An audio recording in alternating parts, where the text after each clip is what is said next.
Bon, nous revoilà pour une vidéo sur les planches Norma, leur utilité ou pas. Pour l'instant, moi j'en vois l'utilité et quelques petits frelons. Je sais pas si vous les voyez là. Il y en a quoi? Trois qui depuis tout à l'heure se bataillent pour essayer d'avoir une abeille et qui n'y arrivent pas. Donc on va rester là un petit moment et puis je vais vous montrer l'utilité de ces planches. Enfin pour moi pour l'instant. Regardez, vous voyez, les frelons sont là. Les abeilles vivent leur vie. Elles continuent à amasser, entrer, sortir du pollen. Et le frelon a du mal à les attraper, quoi. Regardez. Vous voyez sa galère? La galère du pauvre frelon pour attraper une abeille? Regardez. Ils sont deux là, et c'est deux qui sont apparemment pas du même nid. Bon là il a réussi à en attraper une, mais bon il a galéré comme jamais. Attendez, je vais essayer de vous zoomer dessus. Je ne sais pas si vous allez voir quoi que ce soit là. Pas trop m'approcher. Bon là il s'en va avec. Mais il est resté un bon 5, 6, 7 minutes avant d'en attraper une, quoi. Et les abeilles Enfin, moi je vois que l'utilité de cette planche, c'est pas tant d'empêcher les frelons d'attraper les abeilles. Ça, on est bien d'accord, ils en attraperont quoi qu'il arrive. Mais l'utilité de cette planche, pour moi, c'est surtout, que les abeilles ne restent pas dans leur ruche, stagnées, à ne plus en sortir. Là, on est bien d'accord, les abeilles continuent à rentrer et sortir malgré qu'il y avait un moment jusqu'à 2 frelons ici.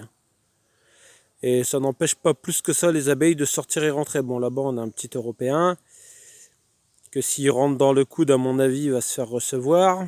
Bon, je fais une petite pause dans la vidéo et je vous reprends dès qu'un frelon réapparaît le bout de son nez sur cette ruche là.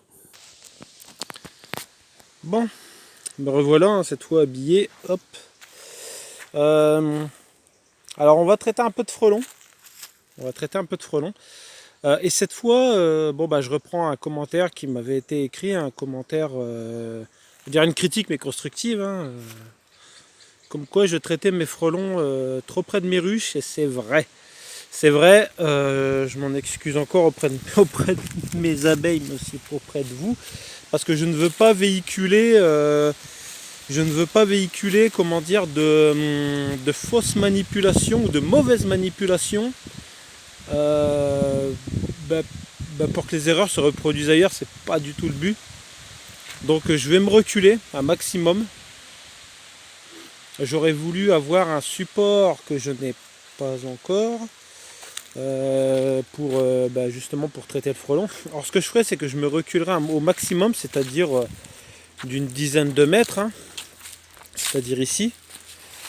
Je reculerai, on va dire, ouais, à peu près là, quoi. Je poserai par terre, je remonterai mon filet à fond pour que le frelon puisse remonter lui-même aussi. Et j'aspergerai de façon à ce que le produit ne touche pas le sol. Ou alors, j'ai peut-être mieux, attendez, ouais, j'ai mieux. Je vais aller chercher, une de mes palettes, je crois que c'est assez large. Et je vais sûrement aller chercher une de mes palettes, essayer de faire un système pour pulvériser sur la palette, et la palette je la retournerai dans l'autre sens, quelque part par ici, quoi. Ouais, je vais faire ça plutôt. En attendant d'avoir mieux, en attendant d'avoir un petit support, un petit truc, pour l'instant j'ai pas, et voilà. Donc ce que je vais faire, parce que ça va être compliqué, je vais couper là. Je vous reprends dans 2 petites minutes. Et ouais, on va faire ça. Allez.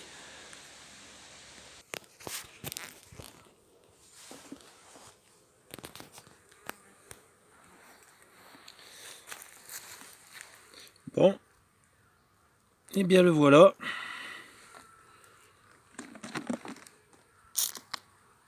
Voilà. Juste un petit coup. lui suffira. Et on va le relâcher. Hop là, allez, casse-toi. Et il se barre vraiment, ouais, il se barre par là-bas, quoi. Il retourne directement à son nid, et son nid, c'est direction par là, quoi. Bon, à savoir. Bon, il n'y a aucune abeille qui se pose là, hein, de toute façon. Donc voilà ce que j'ai trouvé pour... comme j'ai pas d'autres supports pour l'instant, le meilleur de tous les supports que j'ai trouvé pour l'instant pour pas avoir affecté mes abeilles, c'est ce tronc d'arbre. Et je pense que la prochaine fois je viendrai avec une vieille casserole. Je crois que j'en ai une à la maison qui traîne, faut juste que je la trouve, quoi. Je prendrai une vieille casserole. Pour l'instant mon support, tac, c'est ça. Ok. Bon, on va essayer d'en trouver un autre. Bon, je voulais attraper un petit peu en haut, enfin celui-là, parce que bon, je peux pas faire tout, prendre le produit. Mais bon, on va essayer une fois, tiens. On va essayer une fois. Bon, ici, ça part très bien. Alors, j'ai trouvé un petit problème au niveau de mes planches Norma. Bon, c'est moi, hein, je les ai mal faites. Enfin, on les a mal faites. Elles sortent un peu sur le côté, là. Elles sortent un peu sur le côté, là. Et je vais voir pour essayer de boucher ça. Je sais pas encore trop comment, mais on va essayer de boucher ça. Peut-être avec de la mousse un peu, ou je sais pas, on verra bien. J'en sais rien encore. Mais ouais, il faut calfeutrer ça. Parce que je me suis aperçu en fait pendant mes observations que si j'ai des trous, et ben ça peut avoir presque la même, la même, comment dire, la même chose que s'il n'y avait pas de planche normale du tout en fait. C'est-à-dire qu'elle stagne sur le côté là.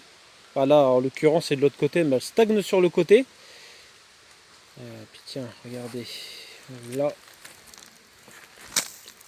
je l'ai eu, je crois, oui. Est-ce qu'il est resté? Ça par contre, j'en suis pas sûr. Attendez, on va vérifier. Non, il n'y est plus. J'ai mal fait mon coup. Bon. Ça, comment dire, elle stagne là, donc on reprend, elle stagne là et elles ne sortent plus là. Enfin si, elles sortent mais moins. Donc la planche normale perd de son efficacité s'il y a un trou, ça, voilà, à savoir. Et donc je pense que je vais faire comme Fred, je vais lui piquer un petit peu l'idée. Parce que bon, l'idée de se faire des vidéos, c'est aussi de pouvoir piocher chez les copains. Hein. C'est que je vais sûrement faire des planches Norma qui auront comment dire, une ouverture là. Ils auront une ouverture là pour pouvoir, pourquoi pas laisser les planches Norma et juste retirer, je sais pas si vous le voyez là, et juste retirer les portes. Alors, je suis désolé, je suis un peu concentré sur le frelon qui est là. Bon, il m'a vu, hein, je pense que c'est pour ça qu'il vient pas trop. Il est en dessous de la palette. Avec le contre-jour, vous le voyez peut-être pas, mais il est sous la palette en fait. Je les attraperai en off et on se retrouvera après parce que. Ou alors on se retrouvera au moment où je les traite parce que avec le téléphone c'est pas évident. Alors attendez.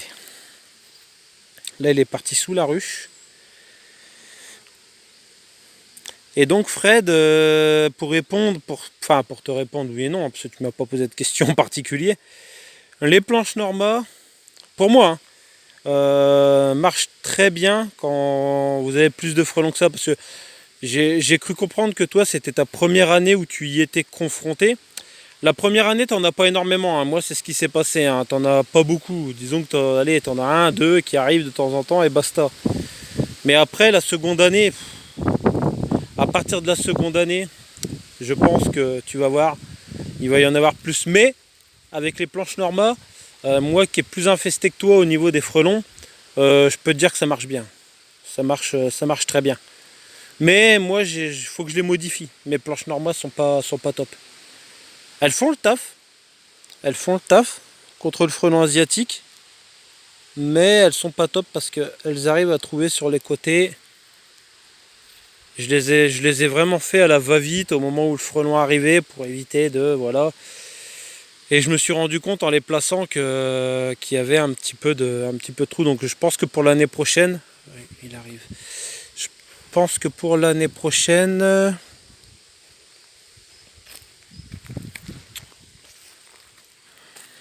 Je ferai en sorte de les faire plus proprement et de façon à ce que avec le contre-jour je le vois pas bien cet enfoiré. Attendez. Et c'est barré. Ok. Je ferai en sorte l'an prochain de les faire vraiment nickel quoi. Bon là c'est un Européen, on va le laisser. On va le laisser le pépère. Allez. On s'en fout un petit peu de toi. Hein. Enfin on s'en fout pas, mais disons que chasse les frelons asiatiques plutôt que d'essayer de chasser mes abeilles. Là. T'es beaucoup plus utile comme ça. Puis au moins si tu attrapes le frelon asiatique, tu le bouffes et puis c'est tout, c'est réglé quoi. Tu l'auras ta protéine. Donc voilà. Ah tiens, en voilà un alors. Non voilà un alors. Je sais pas si vous l'avez vu dans la vidéo, il est passé sous la palette. Pareil ça. Hein. Les palettes, pourquoi pas faire autre chose hein, que mettre une palette. L'année prochaine, je vais réfléchir à mettre autre chose qu'une palette. Peut-être. Quelque chose, je sais pas moi, qui ne leur offre pas l'opportunité de passer en dessous en fait. Tout en essayant de garder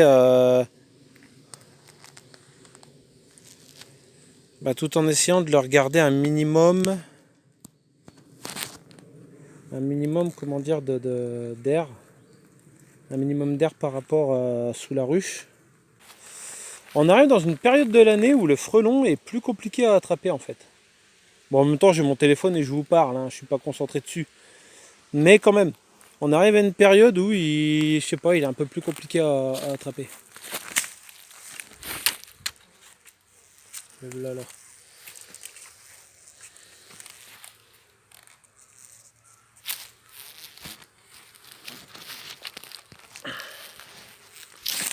Le voilà. Alors attendez, on va essayer de faire quelque chose. Je vais poser mon téléphone et je vais le traiter, je vais être obligé. Voilà, il est traité. Bon, il est un peu trop traité même au niveau de l'aile. Bon.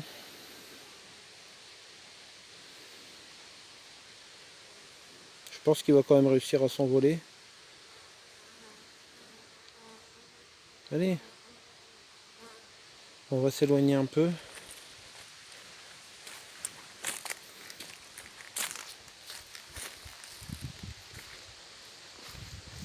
Allez.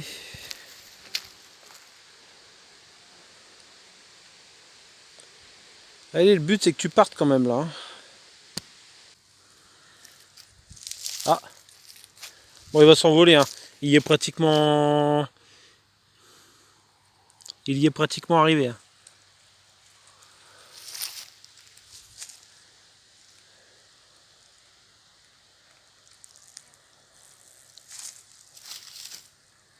Allez Pépère, je te fais confiance. Allez, fous-moi le camp. Allez.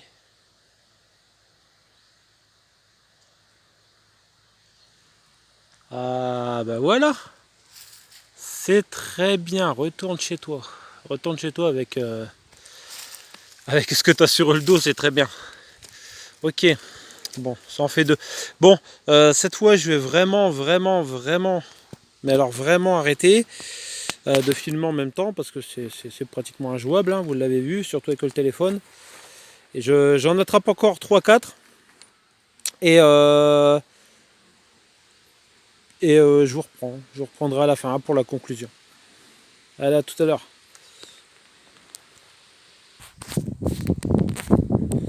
Bon, on arrive en conclusion. Bon, alors la conclusion, c'est que pour l'instant, planche Norma, eh bien, pour moi, je continue à dire que c'est quelque chose qui devrait être élargi. Enfin, on devrait, enfin, je sais pas, faites vos tests vous-même, mais franchement, hein, la planche Norma, c'est quelque chose qui... Bon, on va attendre du frelon, écoutez. Et vous verrez par vous-même que la planche Norma, au niveau du frelon asiatique, c'est vraiment quelque chose de pas mal du tout. Ça n'empêche pas les abeilles de travailler. Le frelon arrivera toujours à en attraper une ou deux, hein, ça, c'est pas d'illusion là-dessus, mais à côté de ça, bon, je me répète, hein, bien sûr, hein, dans les vidéos, mais en même temps, je crois qu'il y en a un de frelon qui vient d'arriver.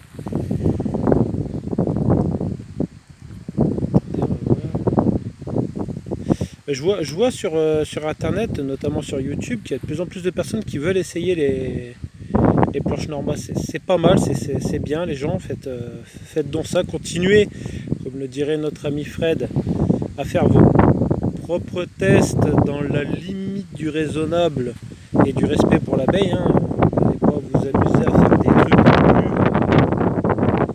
Enfin, vous voyez ce que je veux dire, quoi. Vous n'allez pas me mettre, je sais pas, je vais pas dire dans l'extrême, mais du tue-mouche, vous savez, les espèces de languettes là, les espèces de languettes qui descendent pour attraper les mouches là, n'allez pas m'en mettre 3-4 pour voir si le frelon asiatique va se prendre dedans. Hein. J'ai déjà vu quelqu'un faire ça. Hein, donc résultat, bon, il y avait une ou deux abeilles de coller, il l'a retiré quand il a vu que ça commençait à craindre, et au final les frelons, si je peux vous donner une piste là-dessus, les frelons eux l'esquivent. Hein, donc ne vous amusez pas à faire ça. Donc les abeilles dans le coude, voilà, elles passent très bien, elles descendent très bien, elles remontent très bien, il n'y a pas de souci. Donc voilà, écoutez, faites vos propres recherches et essayez vous-même. Bon, moi il n'y a pas trop de frelons par ici parce que mon oncle est passé il n'y a pas longtemps et il les a marqués avec un coup de, comme j'ai fait en bas, hein, avec un coup d'insecticide et tout. Bon, lui il a un support, donc il se déplace et il va les traiter les genres plus loin par là. Donc voilà. Ça fait un petit moment que j'en ai pas vu. Donc à voir ce que ça va donner. Voilà. On va attendre encore 2 petites minutes. Peut-être qu'il y aura du frelon qui va se ramener, peut-être pas, j'en sais rien. On va bien voir. Petite anecdote sur, sur cette ruche là. Vous vous rappelez, hein, je vous avais dit en bas, j'ai été chercher des cadres de réserve d'une ruche qui en avait beaucoup trop. Elle avait genre 6 cadres de réserve, je lui en ai enlevé 2. Je lui en ai enlevé 2 parce que vraiment, il y en avait beaucoup trop. Je sais plus si c'était 6 ou un peu plus, mais j'ai remplacé les 2 cadres de réserve que j'ai enlevés par des cadres à bâtir pour qu'elles puissent pondre sur les cadres parce que ça devenait n'importe quoi dans la ruche. Donc je suis venu en amener une ici. Voilà, j'ai ouvert. J'ai fait l'erreur de venir sans enfumoir, hein, c'est-à-dire j'ai juste ouvert doucement, j'ai posé le cadre et j'ai refermé. Et elles m'ont remercié avec une piqûre dans le dos. Bon, bah voilà, c'est leur façon de me remercier, hein, de leur avoir amené un peu de réserve. Et une piqûre à la main aussi. Bon, elle doit se voir encore un petit peu. Attendez, je vais essayer de vous la montrer, là, ma main.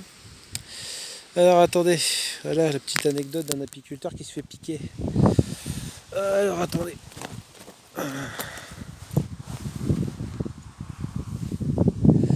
Voilà mon point. Alors, je sais pas si ça se voit encore. Hein. Là, je pense que ça doit se voir encore. Voilà, piqué. Ça se voit encore peut-être un petit peu. Je suis peut-être encore un peu enflé. Mais bon. Bon, bah, pas de frelons, hein. On va s'arrêter là. Écoutez, les gens, je ferai des vidéos je vais essayer de faire des vidéos quand même assez souvent pour vous montrer l'évolution aussi, un peu comme Fred le fait. Et donc voilà. Allez, je vous laisse. À plus tard.